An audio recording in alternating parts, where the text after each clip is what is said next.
আজ দেখাবো viral Maggi recipe. এই রেসিপিটি কিন্তু খুবই সুস্বাদু হয়। বাড়িতে যদি চিজ না থাকে বাচ্চাদেরকে যদি এইভাবে বানিয়ে দেওয়া হয় খুবই খুশি হয়। একেবারে চিজি ফ্লেভার পাওয়া যায় আর খুবই সুস্বাদু। দুধ দিয়ে এই ম্যাগি রেসিপিটি একবার বানিয়ে দেখুন, খেতে কিন্তু অপূর্ব হয়। প্রথমে আমি ম্যাগি সেদ্ধ করে নিয়েছি এবং ম্যাগিটাকে একটি ছাঁকনির সাহায্যে ছেঁকে নেব। ম্যাগিটা নর্মালি যেভাবে সেদ্ধ করা হয় চাউমিন, সেইভাবেই কিন্তু আমি সেদ্ধ করেছি। এরপরে এটাকে জল ঝরানোর জন্য কিছুক্ষণ রেখে দেবো। এদিকে ম্যাগিটা জল ঝরতে থাকুক এবং অপরদিকে আমি কিছুটা দুধ নিয়ে নিয়েছি একটি বাটির মধ্যে। এই ম্যাগিটা বানানোর জন্য অবশ্যই কিন্তু দুধের প্রয়োজন হবে। চিজি ফ্লেভার আনতে গেলে যদি বাড়িতে চিজ না থাকে অবশ্যই দুধ দিয়ে এটি বানাতে পারেন। এখানে আমি হাফ বাটির মতন দুধ নিয়েছি। ওই ধরুন টেবিল স্পুনে যদি মাপা হয় 5 থেকে 6 টেবিল স্পুন হবে। প্রথমে আমি কড়াইতে তেল দিয়ে দিলাম। কড়াইতে তেলটা গরম হয়ে গেলে তারপরে আমি ম্যাগিগুলো দিয়ে দেবো। এখানে অবশ্যই কিন্তু সাদা তেল ব্যবহার করতে হবে বা বাটার ব্যবহার করে যেতে পারে।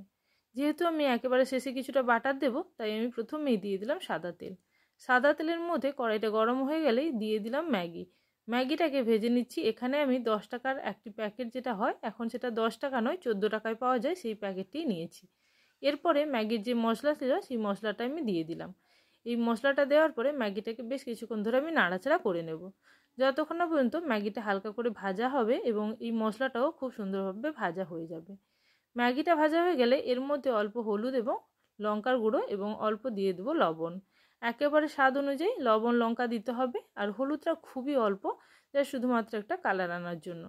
এখন ম্যাগিটা বেশ কিছুক্ষণ নেড়ে নিয়েছি, ওই ধরুন 2 থেকে 3 মিনিট। তারপরে আমি অল্প হলুদ দিলাম, অল্প দিচ্ছি লাল লঙ্কার গুঁড়ো, কিছুটা ঝাল ফ্লেভার আনার জন্য, আর চাইলে আপনারা কাশ্মীরি রেড চিলি পাউডারও দিতে পারেন।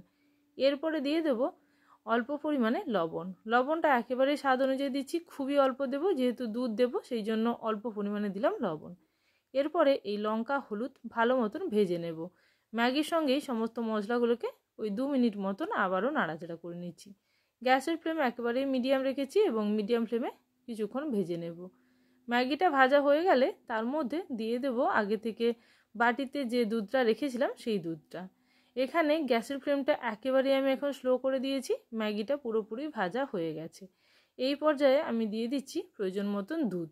দুধের পরিমাপটা এর থেকে বেশি দেওয়া কিন্তু যাবে না, যেহেতু ম্যাগি আগে থেকে সেদ্ধ আছে, তাই এই পরিমাণ দুধই দিতে হবে। ধরুন কাপে মাপলে হাফ কাপ পরিমাণে দুধ হবে। দুধটা আমি দিয়ে দিলাম। গ্যাসের ফ্লেম অবশ্যই কিন্তু এই অবস্থায় একেবারে স্লো, বা একেবারে যদি কড়াইটা খুব গরম হয়ে যায় তাহলে কিন্তু কিছুক্ষণ বন্ধ করে দিতে পারেন।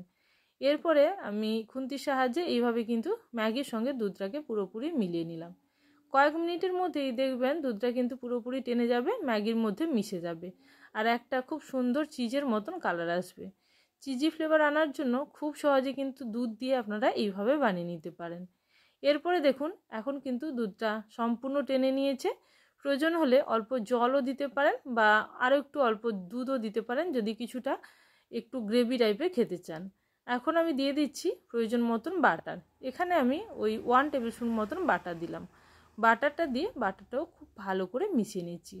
এখানে যে সমস্ত উপকরণগুলো দিচ্ছি সবই কিন্তু দিতে হবে যদি একই রকম ফ্লেভার করতে চান। এটা দেওয়ার পরে রান্নাটা কিন্তু পুরোপুরি রেডি। তাহলে এইভাবেই আপনারা কিন্তু চিজ ছাড়া চিজি ম্যাগি বানিয়ে নিতে পারেন। বাচ্চাদেরকে দিলে বাচ্চারা কিন্তু খুবই খুশি হবে। বাড়িতে একবার ট্রাই করে দেখবেন।